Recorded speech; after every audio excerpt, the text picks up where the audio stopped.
Hola a todos y bienvenidos a un nuevo capítulo de El Artículo. Hoy revisaremos esta publicación acerca de enfermedad tromboembólica venosa. Este video fue patrocinado por MD English, una plataforma de inglés diseñada exclusivamente para médicos en donde su programa se desarrolla en torno a todo lo que es la terminología médica y sus patologías. Por ejemplo, dentro de su programa vas a poder encontrar terminología relacionada con todo lo que son las enfermedades tromboembólicas venosas, tal cual como las que vamos a analizar en este video. Si después de revisar su programa estás interesado en adquirir el producto, con el código TMI25 vas a obtener un descuento muy especial. Cuando hablamos de enfermedad tromboembólica venosa nos estamos refiriendo al tromboembolismo pulmonar y a la trombosis venosa profunda. Los fenómenos tromboembólicos en otras partes del sistema circulatorio venoso se abordan aparte. Respecto a la enfermedad tromboembólica venosa podemos decir que es muy prevalente, 1 de cada 12 adultos lo va a presentar en su vida, lo cual conlleva a que hayan aproximadamente 10 millones de diagnósticos nuevos cada año. En las edades más avanzadas es más común que se presente en los hombres, mientras que en edades tempranas es más común encontrarlo en mujeres, principalmente debido a que tienen factores de riesgo específicos como van a ser el uso de los anticonceptivos orales y el embarazo. Además de esto, existen otros factores de riesgo para presentar esta enfermedad, los cuales vamos a dividir en aquellos que son transitorios y aquellos que son permanentes. Dentro de los transitorios vale la pena recordar la hospitalización prolongada por más de 3 días o la cirugía general, especialmente aquella que requiere de anestesia general por más de 30 minutos. Mientras que en los persistentes vamos a tener las coagulopatías, las cuales pueden ser congénitas o pueden ser adquiridas, como sería el caso del síndrome antifosfolípido o las neoplasias. Ambas enfermedades van a tener una presentación muy inespecífica, razón por la cual para su diagnóstico vamos a hacer uso de unas escalas predictivas. El uso de estas escalas va a ser para determinar si hacemos la toma de una imagen que nos permita confirmar la enfermedad o hacemos uso de un paraclínico que es el dímero D. El dímero D es un producto de degradación del fibrinógeno. A la hora de interpretarlo podemos tener tres aproximaciones diferentes: un punto de corte fijo, como sería 500, el algoritmo GIRS o el ajuste por la edad a partir de los 50 años. Y es importante recordar que este parámetro no es útil cuando el paciente ya está con anticoagulación. Ahora bien, cuando nos enfrentamos entonces a la trombosis venosa profunda, partimos de algunos síntomas que nos pueden orientar, como puede ser el edema unilateral, el dolor, los cambios en la coloración de la piel o la aparición de venas varicosas nuevas. Hacemos, como nos mencionaba Andrés, las escalas pre-test, en este caso hacemos un Wells, y a partir de este resultado o haremos el dímero D o tomaremos entonces un Doppler de compresión de los miembros inferiores. Este Doppler, si lo nos permite evaluar tanto circulación proximal como distal y es negativo, nos descarta con tranquilidad la enfermedad. Si por el contrario solo fue posible la evaluación de la circulación proximal, será necesario un nuevo control imagenológico en una semana. Si efectivamente entonces confirmamos la presencia de la trombosis, en caso de que sea trombosis proximal tendremos indicación de anticoagulación, y cuando es trombosis distal se deberá individualizar. En cuanto a lo que es el tromboembolismo pulmonar, este puede presentar manifestaciones como lo serían disnea, dolor torácico, hemoptisis o síncope.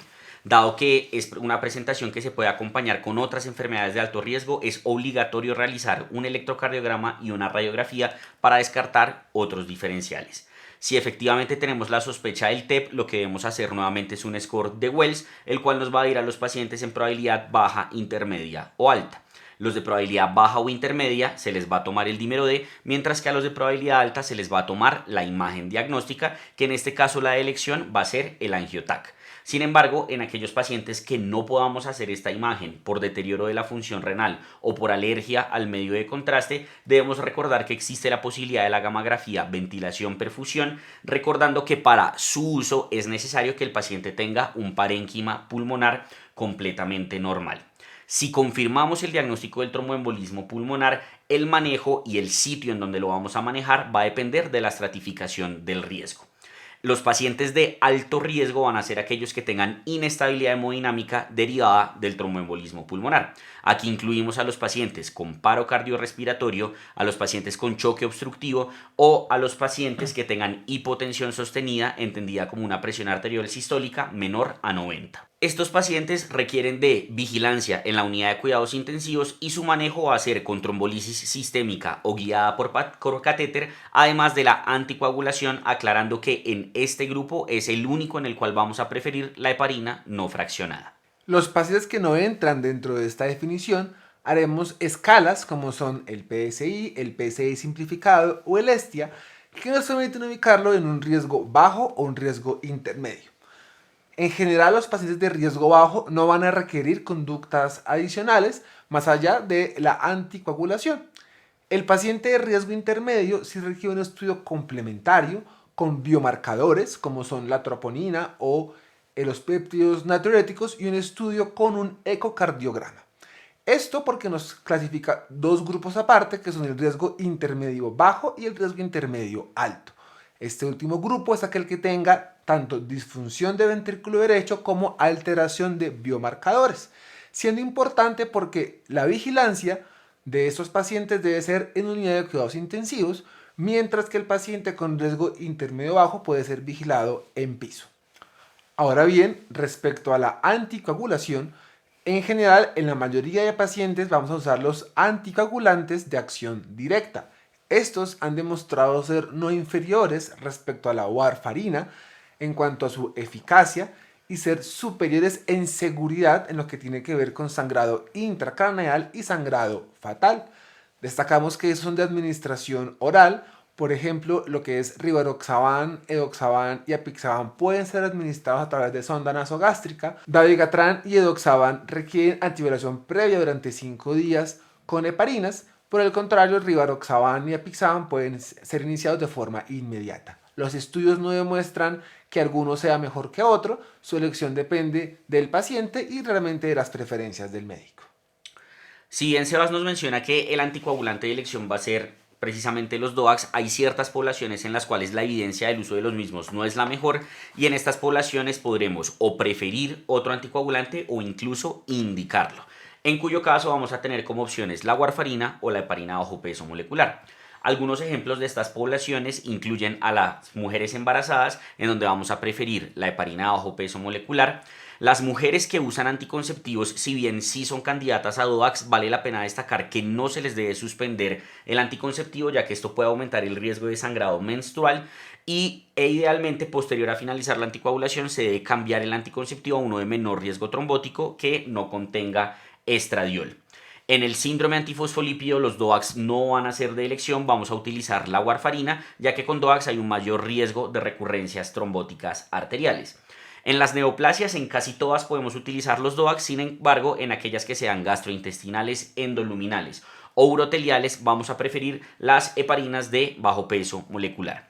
Y finalmente, en la población que tenga alteración de la función renal, si bien por recomendación FDA podemos utilizar todos hasta tasas de filtración de 15 y apixaban incluso por debajo de esto, normalmente utilizamos todos hasta tasa de 30, apixa hasta tasa de 15 y por debajo de 15 o heparina o warfarina, aclarando que el artículo se decanta por el uso de la warfarina. Algo importante a recordar es que si el paciente está en el primer mes del episodio tromboembólico venoso y tiene alguna contraindicación absoluta para la anticoagulación que sea transitoria, es en este escenario en el cual vamos a considerar el uso del filtro de vena cava inferior. ¿Por cuánto tiempo vamos a dejar al paciente anticoagulado?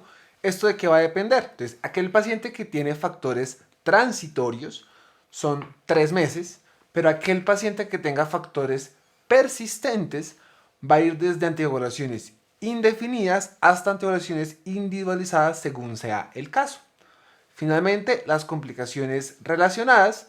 En la trombosis venosa profunda está el síndrome postrombótico y en el embolia pulmonar encontramos la hipertensión pulmonar secundaria al tromboembolismo crónico. Con esto terminaríamos este capítulo del artículo, esperamos que les haya gustado y como siempre son ustedes quienes eligen cuál es el artículo que vamos a revisar el próximo mes. Tenemos esta opción acerca de aproximación al paciente con diarrea por Clostridium difficile, publicado en CMD Communication. O tenemos esta opción de prediabetes publicada en el JAMA. Nos vemos el próximo mes.